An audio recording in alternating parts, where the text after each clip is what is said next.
হরে কৃষ্ণ, রাধে রাধে। আমি সবার প্রথমে আমার গুরু মহারাজের চরণে প্রণাম নিবেদন করি এবং কৃপা আশীর্বাদ প্রার্থনা করি। আমার পরম গুরু মহারাজের চরণে আমি প্রণাম জানাই এবং কৃপা আশীর্বাদ প্রার্থনা করি। সকল গুরুবৃন্দ আচার্যবৃন্দদের চরণে আমি প্রণাম জানাই এবং কৃপা আশীর্বাদ প্রার্থনা করি এবং সকল দর্শক বৈষ্ণববৃন্দদের চরণে আমি প্রণাম জানাই এবং কৃপা আশীর্বাদ প্রার্থনা করি। তো সামনেই আসছে পাণ্ডবা নির্জলা একাদশী। তো কবে পড়েছে সেটা জেনে নিই। 23শে জ্যৈষ্ঠ, আগামী 23শে জ্যৈষ্ঠ 7ই জুন মাসের 7 তারিখে শনিবার পাণ্ডবা নির্জলা একাদশীর ব্রত উপবাস। তো আজকের একাদশীর মাহাত্ম্য কথা নিয়ে আমরা আলোচনা করতে এসেছি। তো আপনারা শুনে নিন এই ব্রত মাহাত্ম্যে কি বলা হয়েছে।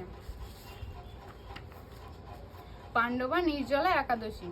জ্যৈষ্ঠ শুক্লপক্ষের এই নির্জলা একাদশী ব্রত সম্পর্কে ব্রহ্মবৈবর্ত পুরাণে শ্রী ভীমসেন ব্যাস সংবাদে বর্ণিত হয়েছে। মহারাজ যুধিষ্ঠির বললেন, হে জনার্দন, আমি অপরা একাদশীর সমস্ত মাহাত্ম্য শ্রবণ করলাম।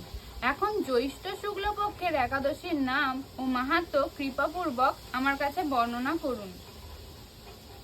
শ্রীকৃষ্ণ বললেন, এই একাদশীর কথা মহর্ষি ব্যাসদেব বর্ণনা করবেন। প্রত্যেকটা একাদশীর ব্রত মাহাত্ম্য ভগবান নিজেই যুধিষ্ঠির মহারাজকে বর্ণনা করে শোনান, কিন্তু এই একাদশীর মাহাত্ম্যটা শ্রীল ব্যাসদেব গোস্বামীর মুখ থেকে শোনাতে চেয়েছিলেন আমাদের সবাইকে এবং যুধিষ্ঠির মহারাজকে। তাই শ্রীল ব্যাসদেব গোস্বামীর মুখ থেকেই আমরা শুনব, কেননা তিনি সর্বশাস্ত্রের অর্থ ও তত্ত্ব পূর্ণরূপে জানেন। রাজা যুধিষ্ঠির ব্যাসদেবকে বললেন, হে মহর্ষি দ্বৈপায়ন, আমি মানুষের লৌকিক ধর্ম এবং জ্ঞানকাণ্ডের বিষয়ে অনেক শ্রবণ করেছি। আপনি যথাযথভাবে ভক্তি বিষয়নী কিছু ধর্মকথা এখন আমায় বর্ণনা করুন। যুধিষ্ঠির যেহেতু ধর্মপুত্র ছিলেন, তাই ধর্মের ব্যাপারে উনি অনেক কিছুই জানেন। তাই উনি বলছে, জ্ঞানকাণ্ড এবং লৌকিক ধর্ম সমস্ত কিছু বিষয়ে আমি জানি। এবার আপনার মুখ থেকে ভক্তি বিষয়ে কিছু ধর্মকথা আমি শুনতে চাই। শ্রী ব্যাসদেব বললেন, হে মহারাজ, তুমি যেসব ধর্মকথা শুনেছ, এই কলিযুগের মানুষের পক্ষে সে সমস্ত পালন করা অত্যন্ত কঠিন।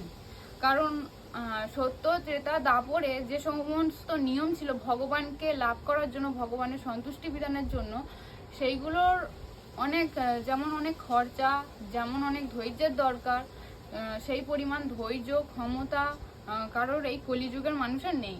তাই কলিযুগের মানুষের স্বল্প আয়ু, তারা কতই বা ব্যয় করতে পারে আর কতই বা তপস্যা করতে পারে, তারা পারবে না। যে কারণে উনি যেগুলো জানে, যুধিষ্ঠির মহারাজ যেটুকু জানে সেটুকু কলিযুগের জন্য যথেষ্ট নয়। তাই শ্রীল ব্যাসদেব গোস্বামী বলছেন যে কলিযুগের মানুষের পক্ষে সে সমস্ত পালন করা অত্যন্ত কঠিন, যা সুখে সামান্য খরচে অল্প কষ্টে সম্পাদন করা যায়, অথচ মহা ফল প্রদান করে এবং সমস্ত শাস্ত্রের সারস্বরূপ সেই ধর্মই কলিযুগে মানুষের পক্ষে করা শ্রেয়। কলিযুগের মানুষের জন্য কোনগুলো সহজ? যেগুলো অল্প সময়ে, অল্প কষ্টে, অল্প খরচে, সুখে করতে পারবে, সেই রকম কি আবার মহা ফলও প্রদান করবে, সেই রকম কিছুর ব্যবস্থা করতে হবে কলিযুগের মানুষের জন্য। উভয় পক্ষের সেই ধর্মকথাই এখন আপনার কাছে বলছি। শ্রীল ব্যাসদেব গোস্বামী সেই কথাগুলোই এখন যুধিষ্ঠির মহারাজকে বলবেন।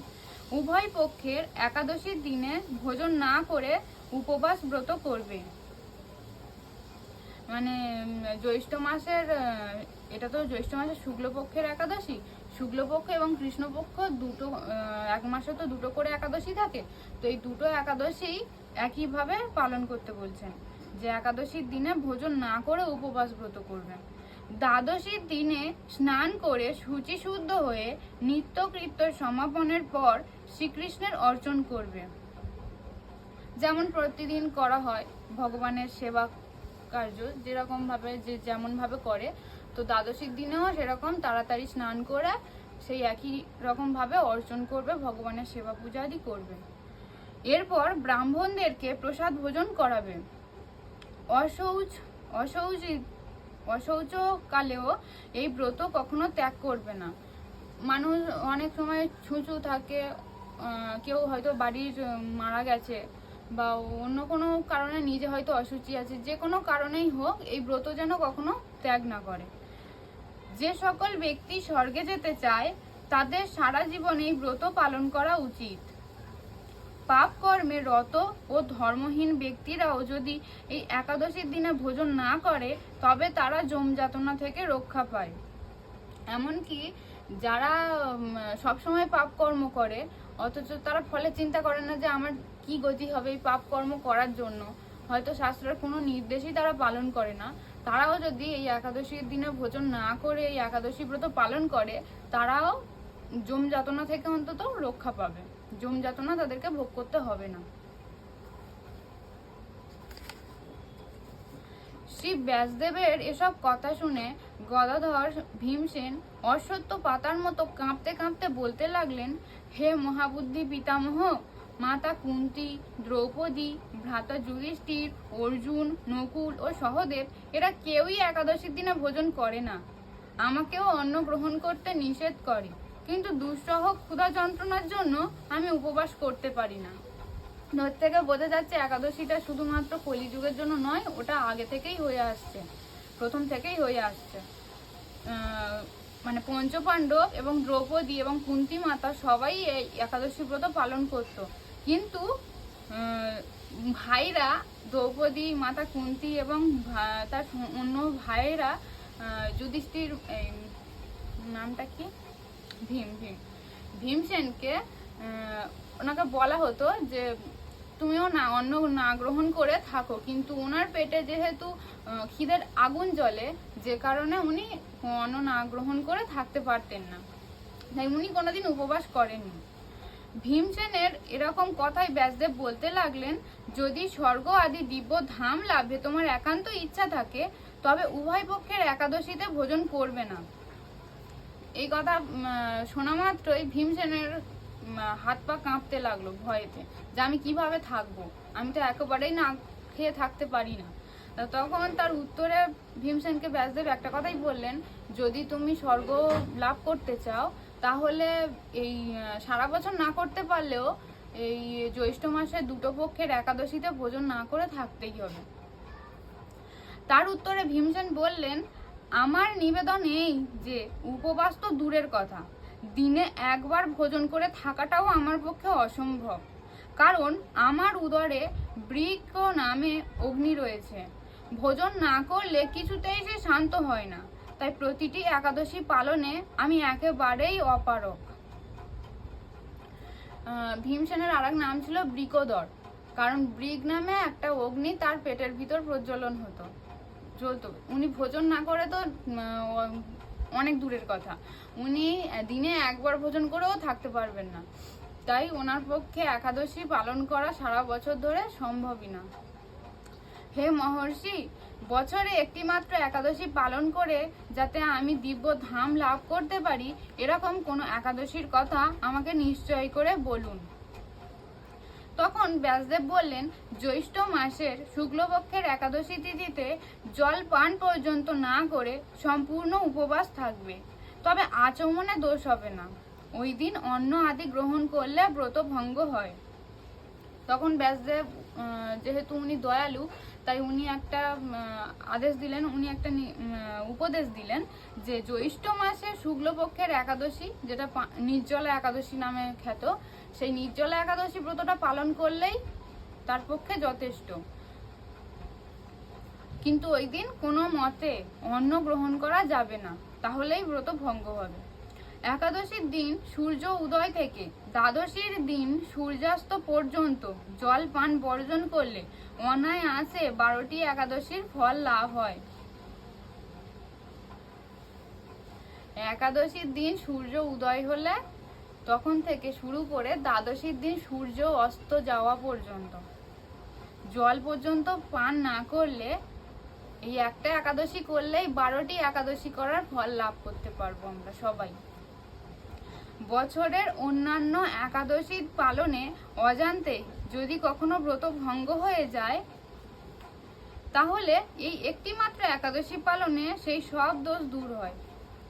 আমরা হয়তো নিজের অজান্তে অনেক একাদশী ব্রত ভঙ্গ করে ফেলি, এমন কিছু খেতে নেই, হয়তো খাবার দোষে তার মধ্যে তেমন কোনো অন্ন বা কোনো দানা শস্য হয়তো পড়ে থাকলো, আমরা অজান্তে খেয়ে ফেললাম, তার জন্য হয়তো ব্রত ভঙ্গ হলো, আমরা হয়তো সেটা জানিও না। কিন্তু এই একাদশীটা পালন করে যদি আমরা জল পর্যন্ত পান না করে থাকি, তাহলে সেই দোষটাও দূর হয়ে যাবে। দ্বাদশীর দিনে ব্রাহ্ম মুহূর্তে স্নান আদি কার্য সমাপ্ত করে শ্রীহরির পূজা করবে। সদাচারী ব্রাহ্মণদের বস্ত্র আদি দান সহ ভোজন করিয়ে আত্মীয় স্বজন সঙ্গে নিয়ে ভোজন করবে। এরূপ একাদশী ব্রত পালনে যে প্রকার পুণ্য সঞ্চিত হয়, এখন তা শ্রবণ করো। সারা বছরের সমস্ত একাদশীর ফলই এই একটি মাত্র ব্রত উপবাসে লাভ করা যায়।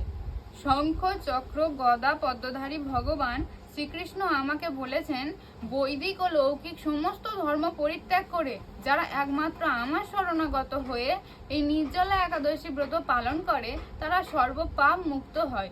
ভগবান শ্রীকৃষ্ণ ব্যাসদেবকে এই কথাই বলেছেন যে সমস্ত ধর্ম পরিত্যাগ করে বৈদিক মানে বেদে যা যা নির্দেশ দেওয়া হয়েছে সেই সমস্ত ধর্ম, লোকে কি করবে না করবে, লোকে কি করছে না করছে, সেই অনুযায়ী আমরা যেগুলো শিখেছি সেই সমস্ত ধর্ম পরিত্যাগ করে যারা একমাত্র ভগবানের শরণাগত হয়ে এই নির্জলা একাদশী ব্রত পালন করবে, তারা জীবনের সমস্ত পাপ থেকে মুক্ত হবে। ভগবান নিজে এই কথাটা বলেছেন। বিশেষত কলিযুগে ধন সম্পদ দানের মাধ্যমে সদ্গতি বা স্মার্ত সংস্কারের মাধ্যমেও যথার্থ কল্যাণ লাভ হয় না। আমরা ভাবি হয়তো ধন সম্পদ আমাদের দিয়েছে, আমরা সেটা দান করলেই বোধহয় আমাদের সদ্গতি হবে, কিন্তু না, ক্ষণিকের পুণ্যের জন্য আমাদের সদ্গতি লাভ হয় না। আমরা এই যুগে থেকে পুণ্য কতটুকু করছি জানি না, আমরা পুণ্যের হিসাবটা রাখি, কিন্তু পাপের হিসাবটা আমরা কেউ রাখি না। আমরা 20% যদি পুণ্য করি, তো আমরা 80% পাপ করে ফেলছি, যে পাপের দ্বারা আমাদের পুণ্যগুলো ক্ষয় হয়ে যাচ্ছে। আর তাই আমরা জীবনে কোনো পুণ্যের ফল পাচ্ছি না বলে হতাশা হয়ে ভগবানকেই দোষারোপ করছি যে আমি এত কিছু করলাম অথচ আমি এর ফলটা পেলাম না। কিন্তু আমাদের জেনে রাখা উচিত, আমাদের এই কলিযুগে প্রত্যেক পদে পদে আমাদের পাপ এবং অপরাধ হয়ে যায়, তাই আমাদের পুণ্যের ভাগটা আস্তে আস্তে কমতে থাকে, ক্ষয় হতে থাকে। কিন্তু আমাদের পাপ পুণ্য সবকিছু ক্ষয় করে কিভাবে সদ্গতি লাভ করা যায় সেই নির্দেশ কিন্তু একাদশী পালন করেই সেটা করা যায়, সেটাই ভগবান বলে দিচ্ছে।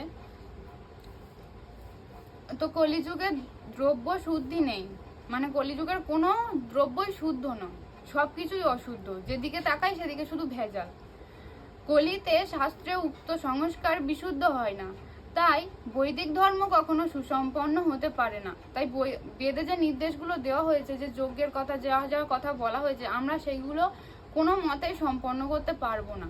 কারণ একটা ঘি থেকে শুরু করে সমস্ত কিছু যজ্ঞে যা যা লাগে সব কিছুই মানে অশুদ্ধ, যে জন্য আমাদের যজ্ঞ সম্পূর্ণ হবে না কখনো। হে ভীমসেন, তোমাকে বহু কথা বলার আর কি প্রয়োজন?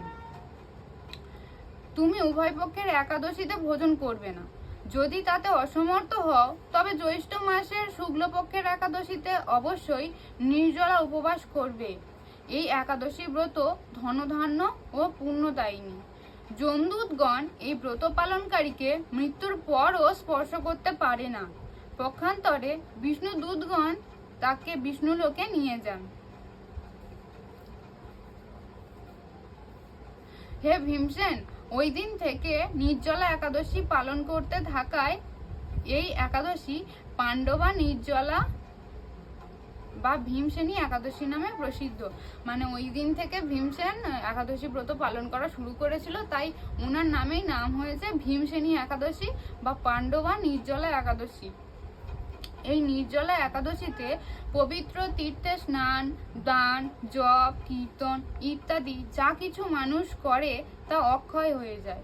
আমরা যদি নির্জলা একাদশীর দিনে কোনো দান ধ্যান পুণ্য কর্ম যে কোনো কাজ করি, সেটা অক্ষয় হয়ে থাকবে, তার ক্ষয় হবে না এবং তার ফলটাও অক্ষয় হয়ে থাকবে।